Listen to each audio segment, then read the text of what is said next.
கர்த்தருடைய பரிசுத்த நாமத்திற்கு மகிமை உண்டாவதாக. இந்த கால வேளையில் ஆராதனைக்கு வந்திருக்கிற உங்கள் யாவரையும் கர்த்தராகிய இயேசுவின் நாமத்தினாலே அடியேன் வாழ்த்துகிறேன். தேவ பிள்ளைகளே, நாம் தொடர்ந்து அதிகால ஆராதனையில் வேதாகமத்தில் உள்ள மரங்களை குறித்து நாம் தியானித்து கொண்டு வருகிறோம். முதலாவது நம்ம மரங்களை குறித்து பார்த்து கொண்டு வருகிறோம். வேதாகமத்தில் எத்தனை மரங்கள் இருக்கிறது, தாவரங்கள் இருக்கிறது என்று சொன்னால் 154 தாவரங்கள் இருக்கிறது. ஒவ்வொரு தாவரங்களாக நம்ம பார்த்து கொண்டு வருகிறோம். நேற்று தினத்தில் நம்ம பார்த்த தாவரம் சந்தன மரம். இஸ்ரவேல் ஜனங்களை தனக்கு வாசனை வீசுகிற சாட்சி என்று சொல்லி சந்தன மரத்துக்கு ஒப்பிட்டு பேழையாம் தீர்க்கதரிசி மூலியமாக கர்த்தர் பேசுகிறத நம்ம பார்த்தோம். இன்றைக்கு பாய் மரத்தை குறித்து பார்க்க போகிறோம். நம்ம எதை கேள்விப்பட்டு இருப்போம்னா பாய்மரம் என்று சொல்லி பாய்மர கப்பலை குறித்து கேள்விப்பட்டு இருப்போம். ஆனால் தேவ பிள்ளைகளே, பாய்மரத்தை குறித்து வேதாகமத்தில் 5 இடங்களில் சொல்லப்பட்டு இருக்கிறது. ஒன்று நீதிமொழிகளின் புத்தகம் 23:34, நீதிமொழிகளின் புத்தகம் 23:34, ஏசாயா தீர்க்க தரிசன புஸ்தகம் 33:23, ஏசாயா தீர்க்க தரிசன புஸ்தகம் 33:23, ஏசாயா 41:19, ஏசாயா 41:19, ஏசாயா 60:13, ஏசாயா 60:13, எசேக்கியேல் தீர்க்க தரிசன புஸ்தகம் 27:5 வாசித்து பார்ப்போம்னா இந்த 5 இடங்களிலே பாய்மரத்தை குறித்து சொல்லப்பட்டு இருக்கிறது. அல்லேலூயா. கவனிக்கலாம் தேவ பிள்ளைகளே. இந்த பாய்மரத்தை ஏசாயா தீர்க்க தரிசன புஸ்தகம் 41 அதிகாரம் 19 வசனத்தில் எதுக்கு அடையாளமாய் சொல்லப்பட்டு இருக்கிறது என்பதை நம்ம பார்த்து பிற்பாடு ஏசாயா தீர்க்க தரிசன புஸ்தகம் 41 அதிகாரத்தை 2 பகுதியாக பிரித்து பார்த்தா தான் இந்த பாய்மரம் எதற்காக அடையாளப்படுத்தி கர்த்தர் பேசியிருக்கிறார் என்பதை நாம் அறிந்து கொள்ள முடியும். கவனமாக கேட்கலாம். வாசிக்கலாமா? 41:19. வனாந்தரத்தில் கேதுரு மரங்களையும் சித்தி மரங்களையும் மிருது செடிகளையும் ஒலிவ மரங்களையும் நட்டு வனாந்தர வெளியிலே தேவதாரு விருட்சங்களையும் பாய்மர விருட்சங்களையும் புன்னை மரங்களையும் உண்டு பண்ணுவேன். தேவ பிள்ளைகளை கவனிங்க. எதற்காக ஏசாயா தீர்க்க தரிசன புஸ்தகம் 41 அதிகாரம் 19 வசனத்தில் இந்த பாய்மரம் தேவதாரு விருட்சம் மிருது செடி இதை அடையாளப்படுத்துகிறது என்று சொன்னால் உங்களுக்கு பிற்பாடு சொல்கிறேன். ஆனால் இது எதுக்காக சொல்லப்பட்டு இருக்கிறது என்பதை நம்ம பார்க்கலாம். ஏசாயா 41 அதிகாரத்தை முழுவதுமாக பார்த்தா தான், 2 பிரித்து பார்த்தா தான் என்னுடைய விளக்கம் தெரியும். இதை மட்டும் நான் சொல்லிவிட்டு நம்ம அந்த 2 பிரித்து நம்ம பார்க்கலாம். வறண்ட பயனற்ற நிலங்களை கர்த்தர் மாற்றும் போது, அதாவது செழிப்புக்காக சொல்லப்பட்ட மரம் தான். திரும்ப சொல்கிறேன், வறண்ட பயனற்ற நிலங்களை கர்த்தர் மாற்றும்போது அதுக்கு அடையாளமாக சொல்லப்பட்ட மரங்கள் தான் என்ன மரம்னா இந்த பாய்மரம். பாய்மரம் பார்த்திங்கன்னா நல்ல வலிமையான மரம், நல்ல உயரமாய் வளரக்கூடிய மரமாக இருக்கிறது. தேவ பிள்ளைகளே, 2வதாக தேவனுடைய ஆசீர்வாதம் வனாந்தரத்தை மாற்றும் என்பதற்கு எந்த மரத்தை கர்த்தரை அடையாளப்படுத்துகிறார்னா இந்த பாய் மரத்தை நம்ம அடையாளப்படுத்துகிறார். நம்முடைய வறட்சி, நம்முடைய பாடுகளை, நம்முடைய பஞ்சத்தை கர்த்தர் மாற்றுவதற்காக பல அடையாளங்களும் நம்முடைய வாழ்க்கையிலையும் கர்த்தர் செய்திருக்கிறார். அதே போல தான் யூத ஜனங்க வனாந்தரத்தில் சிறையிருப்பில் பயனற்றவர்களாய் காணப்பட்ட அவருடைய வாழ்க்கையை மாற்றின பிற்பாடு கர்த்தர் எந்த மரத்துக்கு ஒப்பிடுகிறார்னா இதுதான் 19 வசனத்தில் வாசிக்கிறோம். வனாந்தரத்தில் கேதுருக்களையும் சித்து மரங்களையும் மிருது செடிகளையும் ஒலிவ மரங்களையும் நட்டு அவாந்தர வெளியில தேவதாரு விருட்சங்களையும் பாய்மர விருட்சங்களையும் புன்ன மரங்களையும் உண்டு பண்ணுவேன். அப்போது இங்கே சொல்லப்பட்டு இருக்கிற அடையாளம் எதற்காகன்னா தேவனுடைய ஆசீர்வாதம். பயனில்லாத நம்ம, பயனற்ற நம்ம கர்த்தர் செழிப்பாக மாற்றுகிறாரு பாருங்க. அதுக்கு அடையாளமாய் சொல்லப்படுகிறது தான் இந்த பாய்மரம். அல்லேலூயா. சரி, நம்ம ஏசாயா தீர்க்க தரிசன புஸ்தகம் 41ஆம் அதிகாரத்தை கையில் எடுத்துக்கலாம். 41ஆம் அதிகாரத்தை ரெண்டாக பிரித்து பார்த்தா தான் நமக்கு இந்த சத்தியம் என்ன பண்ண புரியும். கவனிக்கலாம். ஏசாயா தீர்க்க தரிசன புஸ்தகம் 41ஆம் அதிகாரம் 1-19 வரைக்கும் பாபிலோன் சிறையிருப்பில் இருக்கிறதான யூத ஜனங்களுக்கு கர்த்தர் விடுதலை ஆக போகிற தீர்க்க தரிசனத்தை சொல்கிறார். ரெண்டாவதாக 41ஆம் அதிகாரம் 10-19 வரைக்கும் நீங்கள் வாசித்து பார்ப்போம்னா, இப்போ வாசித்த 19ஆம் வசனத்தோடு நம்ம வாசித்து பார்ப்போம்னா, எருசலேம் நகரத்தை பற்றி கர்த்தர் தீர்க்க தரிசனம் சொல்கிறார். 70 வருஷம் பாபிலோன் சிறையிருப்பில் இருக்கும்போது கேட்பாரற்று இருந்த எருசலேம் நகரம், பாழ் நிலமாக இருந்த நகரத்தை கர்த்தர் செழிப்பாக ஆக்கினதுக்கு அடையாளமாக பேசப்படுகிற மரங்களில் ஒன்று தான் என்ன மரம்? பாய் மரம் என்று சொல்லி இந்த இடத்துல பார்க்கிறோம். ஆமென், அல்லேலூயா. சரி, கவனிக்கலாம். எல்லாரும் ஏசாயா தீர்க்க தரிசன புஸ்தகத்தை கையில் எடுத்துக்கலாம். இந்த ஏசாயா தீர்க்க தரிசன புஸ்தகத்தை 2ஆக பிரித்து நம்ம பார்க்க போகிறோம். எடுத்துக்கிறீங்களான்னு கேட்டேன். நல்லது, கவனிங்க. கர்த்தருடைய வார்த்தையை கவனிக்கலாம். தேவ பிள்ளைகளே, இங்கே 2ஆம் வசனத்தை வாசித்து பாருங்க. கிழக்கிலிருந்து நீதிமானை எழுப்பி தமது பாதப்படியில் வர வைத்தவர் யார் என்று சொல்லி பார்க்கணும் இல்லையா? ஜாதிகளை அவருக்கு ஒப்பு கொடுத்து அவனை ராஜாக்களுக்கு ஆண்டவனாக்கி அவன் பட்டயத்துக்கு தூசியும் அவன் வில்லுக்கு சிதறடிக்கப்பட்ட தாளடியுமாக்கி என்று சொல்லி நம்ம வாசிக்கிறோம். தேவ பிள்ளைகளை கவனிக்கலாம். கிழக்கில் இருந்து நீதிமான வரவழைத்து, இது யாரை குறித்து சொல்லப்பட்டு இருக்குன்னா, எல்லாம் கவனிங்க, கர்த்தருடைய வார்த்தையை கவனிங்க. அதாவது 2 பேரை குறித்து இங்கே சொல்லப்பட்டு இருக்கிற அரசன் யாருன்னா, கிழக்கிலிருந்து வரக்கூடிய அரசன் பெர்சியாவின் ராஜாவாக இருக்கிற கோரேசை குறித்து கர்த்தர் இந்த இடத்துல பேசுகிறார். கவனிக்கலாம். யாரு? கோரேஸ். கவனிங்க. மேதியாவின் ராஜாவாக இருக்கிற தரிவு. இவங்க 2 பேரும் சேர்ந்து தான் எஸ்ராவின் புத்தகம் 1ஆம் அதிகாரம் 1-5 வரைக்கும் வாசித்து பார்ப்போம்னா, இந்த 2 அரசர்களும் சேர்ந்து மேதிய அரசனாக இருக்கிற தரிவும் பெர்சியா அரசனாக இருக்கிற கோரஸும் சேர்ந்து 127 நாடுகளை என்ன பண்ண கைப்பற்றாங்க. அப்படி கைப்பற்றின்னு வரும்போது 1ஆம் வசனத்தில் 41ஆம் அதிகாரம் 1ஆம் வசனத்தில் வாசிக்கிறோம். தீவுகள் எனக்கு முன்பதாக மௌனமாக இருக்கிறது என்றெல்லாம் பார்க்குறேன் இல்லையா? தேவ பிள்ளைகளே, இந்த தீவுகள் சொல்லப்படுகிறது. இது யாரை குறிக்குதுன்னா, கவனிங்க, கர்த்தருடைய வார்த்தை கவனிங்க. இது தீவுகள் என்பது எந்த தேசத்தை குறிக்குதுன்னா, எகிப்து, சின்ன ஆசியா, துருக்கி, பாலஸ்தீனியா போன்ற நாடுகள் என்ன பண்ண குறிக்கிறது. அல்லேலூயா. சரி, எல்லாரும் இங்கே கவனிங்கம்மா. எல்லாரும் போட பாருங்க. இந்த கோரேசு ராஜாவுக்கு விரோதமாக என்ன செய்கிறாங்க என்பது இந்த பகுதியில் சொல்லப்பட்டு இருக்கிறது.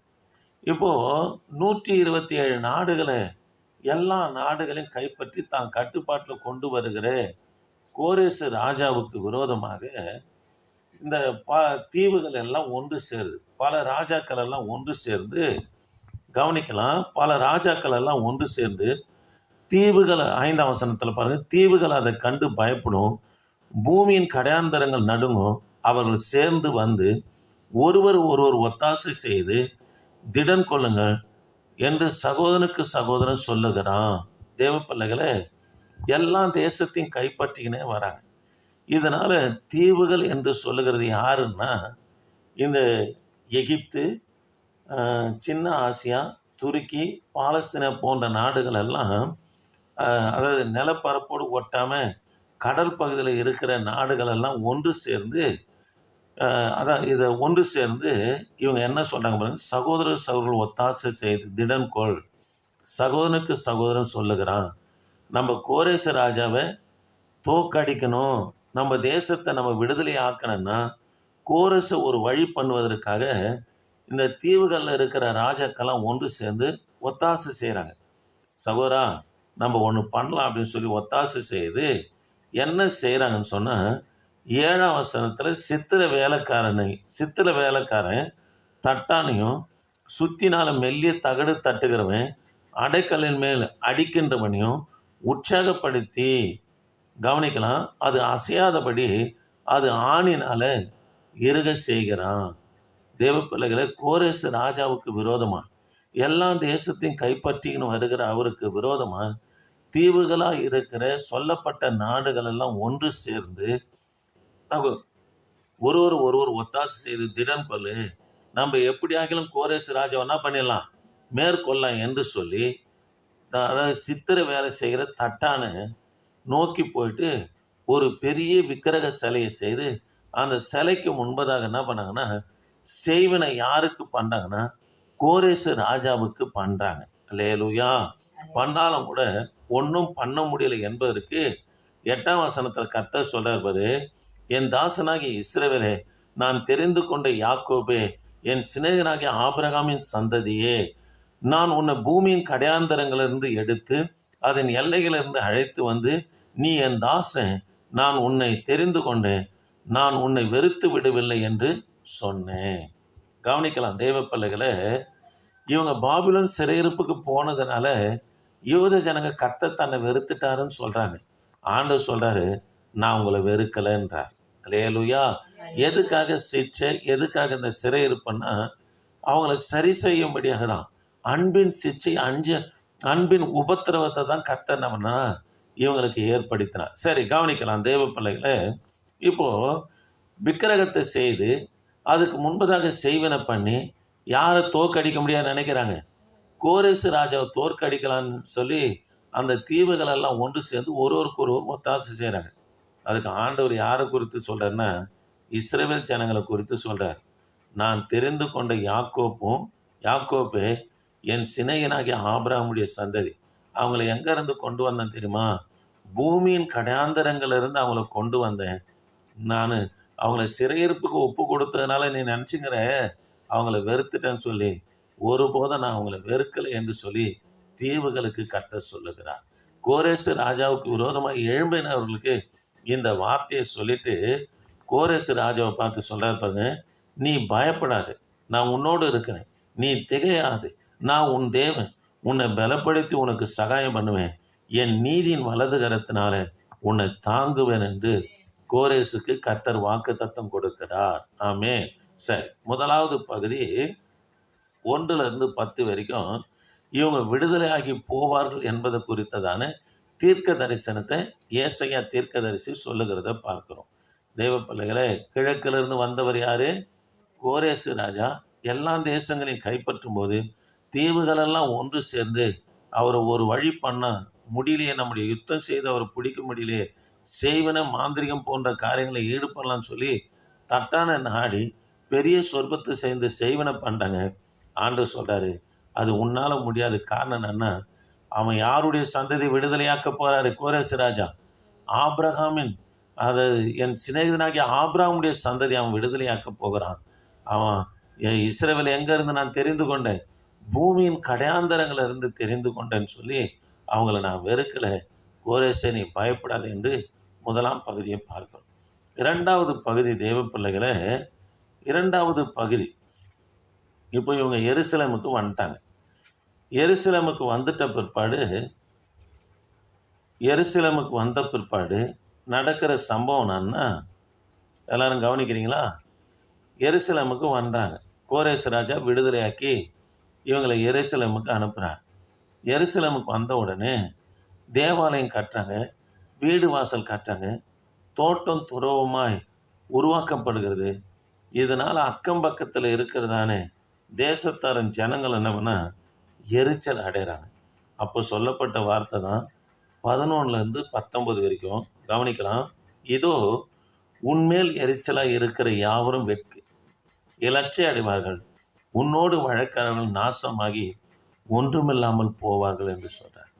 கவனிங்க, 70 வருஷம் வனாந்தரமாய், அதாவது பாழான இடமாய், கேப்பாரற்று இருந்த இடம் தோட்டம் துறவும் வீடும் வாசலும் தேவாலயம் ஆடலும் பாடலுமாக இருக்கிறத பார்த்த உடனே அவங்களுக்குள்ள எரிச்சல் உண்டாகுது.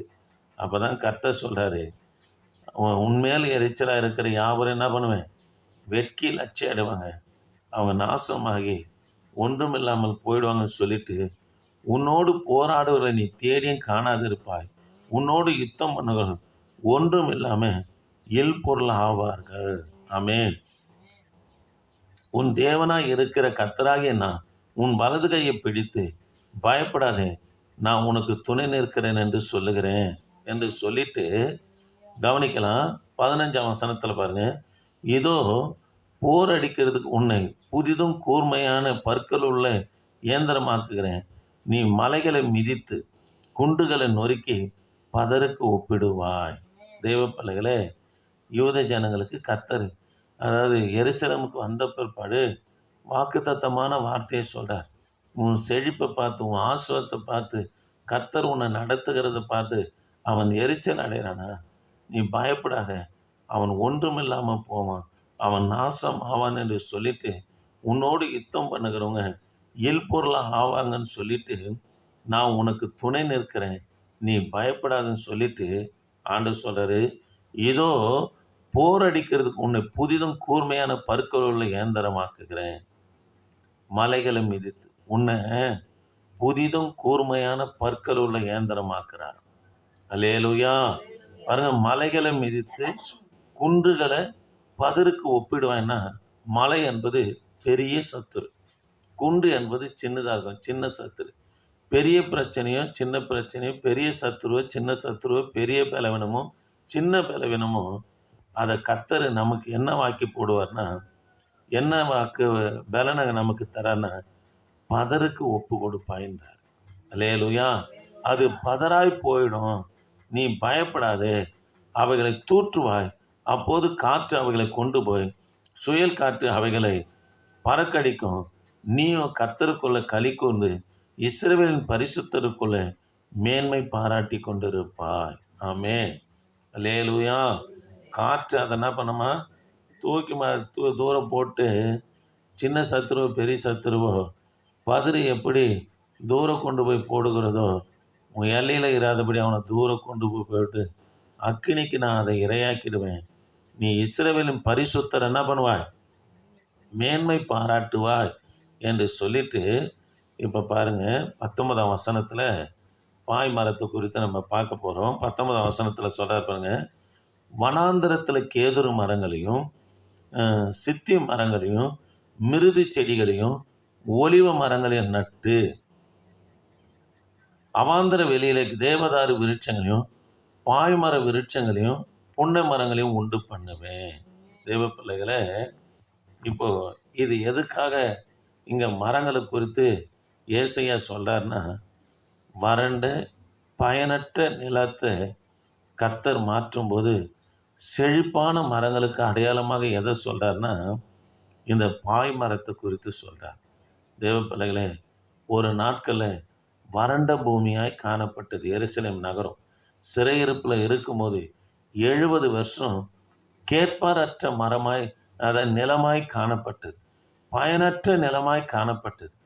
கர்த்தர் அதை மாற்றும்போது அது என்னவா மாறுதுன்னா, தேவதாரு விருட்சங்களைப் போலவும் ஒலிவ மரங்களைப் போலவும் மிருது செடிகளைப் போலவும் பாய் மரங்களைப் போலவும் புன்னை மரங்களை கர்த்தர் என்ன பண்ணுறாராம், அந்த மரங்களை போல அந்த இடத்த நம்ம செழிப்பாக்குறாரு.